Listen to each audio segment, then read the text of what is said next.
저는 오늘 단순히 변론을 위해 이 자리에 선 것이 아닙니다. 2024년 그해 대한민국 국방부 장관이 무엇을 보고 어떤 판단과 어떤 조치를 했는지 그 진실을 보고 들기 위해 이 자리에 섰습니다. 원심은 여러 모임에서 비상계엄 공탐과 필요성을 언급했다고 판단했는데 원심이 지목한 6사람 중에 그 누구도 비상계엄이라는 말을 들은 적이 없습니다. 신원식 전 장관, 조태용 국정원장, 여인영, 강호필, 이진우 사령관은 물론 곽종건 사령관조차도 이날 비상계엄이라는 용어는 듣지 못했다고 진술을 했습니다. 즉 원심 판결문에 등장하는 비상계엄은 이들이 직접 들은 말이 아니라 추측에 불과합니다. 원심은 제가 경호처장 시절부터 이 작전을 보고받고 지시했다고 판단했는데 이 작전을 직접 수행한 김용대 드론 사령관의 정언은 전혀 다릅니다. 김용대 사령관은 법정에서 무인기 A 작전은 저의 아이디어에서 시작된 것이다. 그 누구한테 지시받은 적 없다. 경호처장에게 보고한 적 없다. 경호처장은 무인기 구조를 전혀 모르기 때문에 이런 지시를 내릴 수 없다는 등등 일관된 진술을 하였습니다. 제가 무인기 A 작전 관련 처음으로 보고를 받은 것은 경호처장 때가 아니라 국방장관 취임 후인 9월 19일입니다. 따라서 경호처장 시절부터 이 작전을 보고받고 지시했다는 원심 판단은 사실이 아님을 분명히 밝힙니다. 하지만 무인기 A 작전은 대통령의 사전 승인 없이 장관의 권한과 책임하에 할 수 있는 작전입니다. 이 작전은 비물리적 심리전입니다. 당시 비물리적 작전이나 심리전과 같은 대비태세는 장관에게 이미 권한이 위임되어 있었고 장관의 권한과 책임하에 작전을 수행하는 것이 타당하다고 판단했던 것입니다. 그러므로 대통령님과 여인영 사령관과 함께 비상계엄 상황을 조성하기로 공모했다는 원심 판단은 전혀 사실이 아니며 오직 장관의 권한과 책임하에 진행된 작전이었음을 분명히 밝힙니다. 제가 국방장관으로 취임한 9월 6일을 전후해서 북한의 오물풍선 도발로 우리 국민의 안전은 심각한 위협을 받고 있었습니다. 당시 오물풍선 피해 상황 보도가 날마다 이어지고 있었습니다. 오물풍선 하늘길 막았다. 항공기 수십 편 이착륙 중단. 오물풍선에 생화학무기 탑재 시 대량 피해 경고. 곳곳에서 화재와 산불 발생. 잠실 야구장 경기 중단. 오물풍선으로 자동차 유리 박살. 60대 여성 머리 부상 등등 크고 작은 피해들이 이어지고 있었습니다. 이러한 상황에서 장관 취임 이후 저의 최우선 과업은 당연히 북한 오물풍선 도발과 관련된 각종 위협으로부터 우리 국민의 안전을 지키는 것이었습니다. 우리 국민의 안전을 지키기 위해서는 겨울이 오기 전에 반드시 오물풍선 도발을 억제 차단해야 했습니다.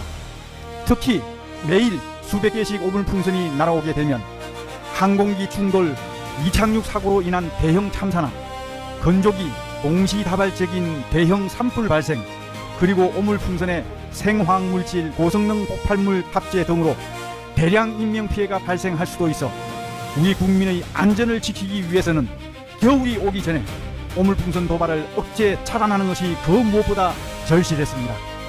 무인기 A 작전은 비물리적 심리전 대응으로 물리적 충돌 가능성이 없고 우리 국민 안전 확보는 물론 적의 취약점인 심리전을 통해 오물풍선 도발을 억제시킬 수 있는 가장 유용하고 적합한 수단이라고 판단했습니다. 이 작전의 목적은 단 하나, 북한의 오물풍선 도발을 억제 차단함으로써 우리 국민의 안전을 확보하는 것이었습니다.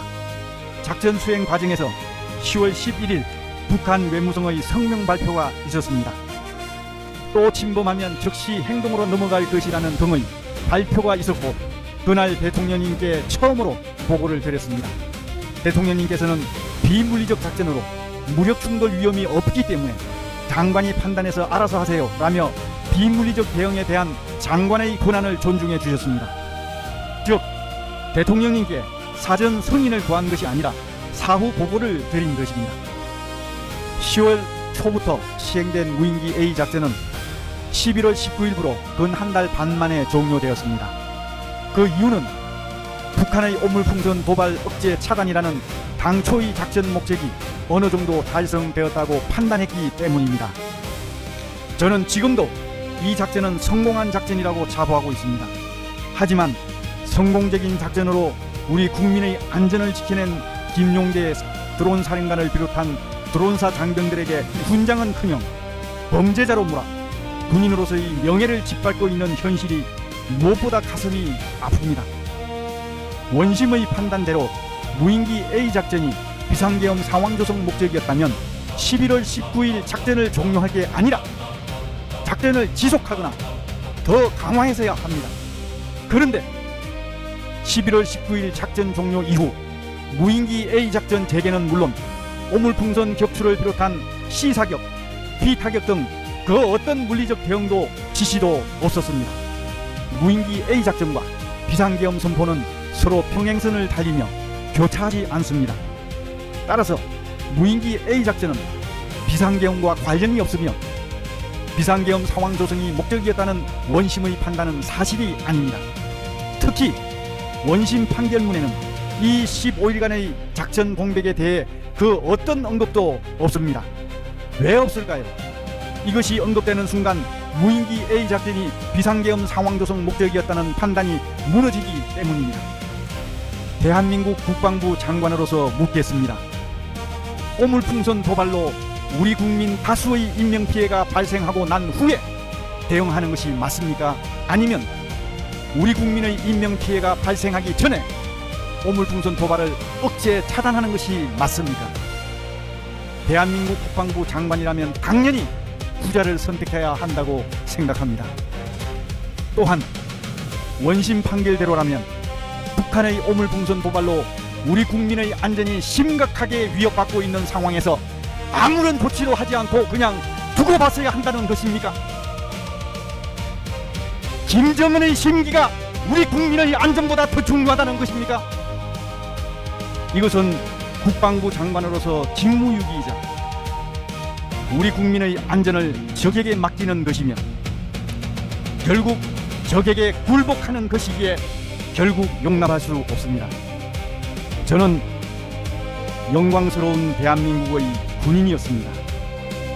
저는 적과 싸워 이기는 법과 적과 싸우다 죽는 법은 배웠지만 적에게 굴복하는 법, 우리 국민의 안전을 적에게 맡기는 법은 결코 배우지 못했습니다.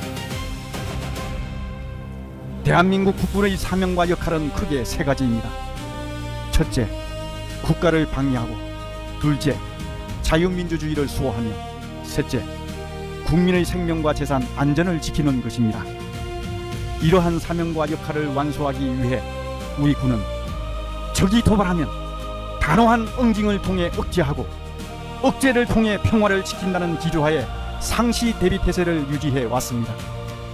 따라서 무인기 A 작전을 이적 행위로 몰아가는 것을 결코 인정할 수 없으며 결국 특검의 이 사건 기소로 이익을 보는 자는 김정은 정권이기에 이 사건 기소 자체가 이적 행위라고 생각합니다. 지금 우리가 누리고 있는 평화는 거저 주어진 것이 아닙니다. 평화는 지킬 수 있는 자만이 누릴 수 있다고 했습니다. 지금의 평화를 당연시하고 평화를 지키기 위한 능력과 태세와 의지를 소홀히 한다면 결국 전쟁을 불러온다는 것이 역사의 교훈입니다.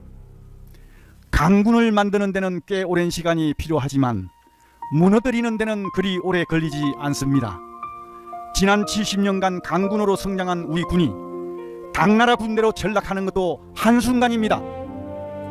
그 결과는 대한민국의 존망과 직결될 것이며 그 피해는 오롯이 우리 국민의 몫이 될 것입니다. 눈에 넣어도 아프지 않을 사랑스러운 우리 후손들이 자유마저 빼앗긴 채 노예의 삶을 살아가야 할지도 모릅니다.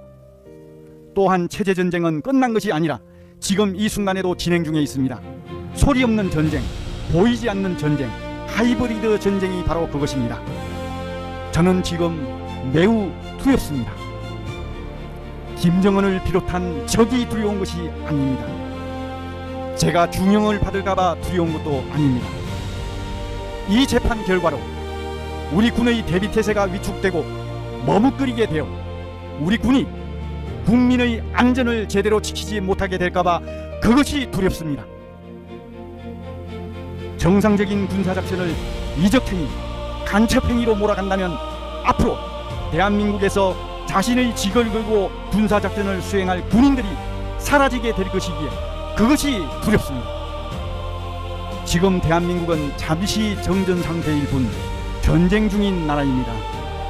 전쟁 중인 군인들에게 손발을 묶어놓고 빈총으로 나라를 지키라고 하는 불행한 사태가 허용되어서는 안 됩니다.